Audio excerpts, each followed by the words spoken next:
All right, let's jump right in. Today, we're going to break down primary liability insurance.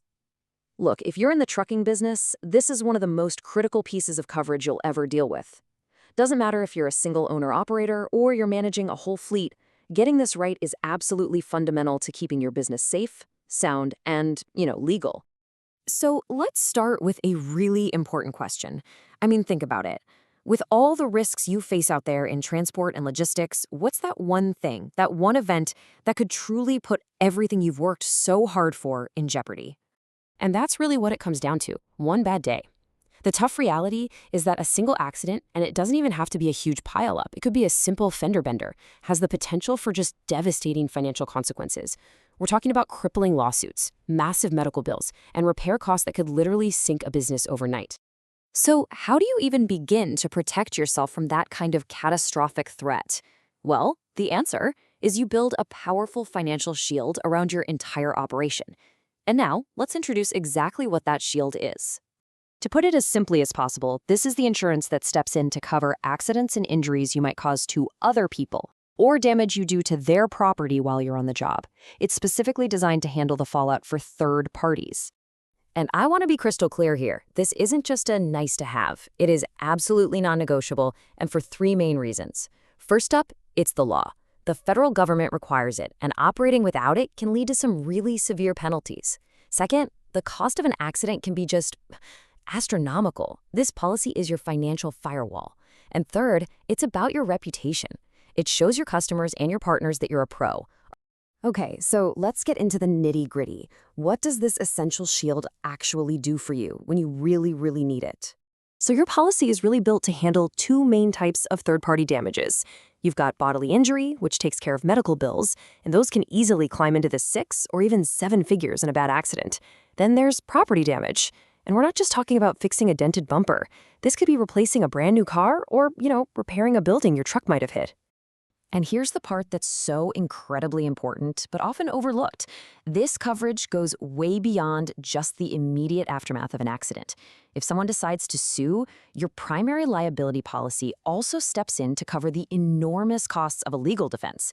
We're talking lawyer fees, court costs, the whole thing.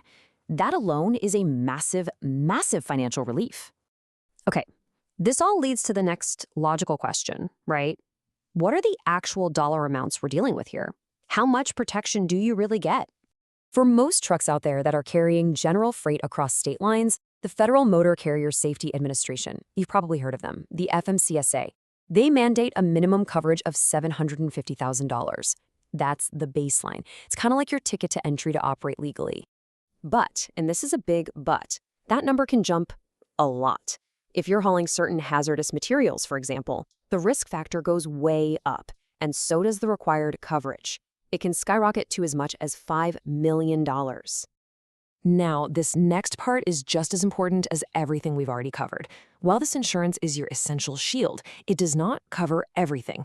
And believe me, understanding its limits is absolutely crucial. Let's make this super clear. Primary liability is for damage you cause to other people. It will not pay for the damage to your own truck. For that, you're going to need a different policy called physical damage insurance. It also doesn't cover the cargo you're hauling. That's what cargo insurance is for. And it won't cover injuries to your own drivers. That's a job for workers' compensation. So you know what it is and you know what it isn't. How do you actually go about choosing the right policy for your specific business? Let's walk through a simple, practical 4-step plan to get you there. You can really boil it down to these 4 steps. First, know your legal minimums, right? That depends on what you haul and where you haul it.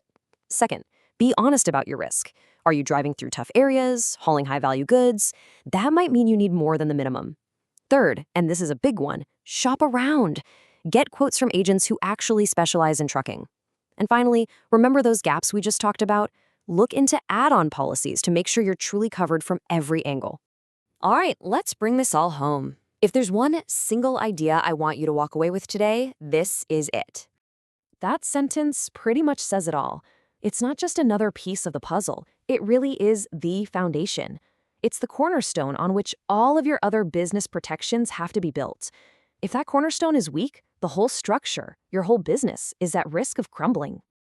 At the end of the day, this insurance keeps you legal, yes, but more than that, it can literally save your business from a financial disaster. Which really just leaves one final and very important question for you to think about when it comes to your own operations.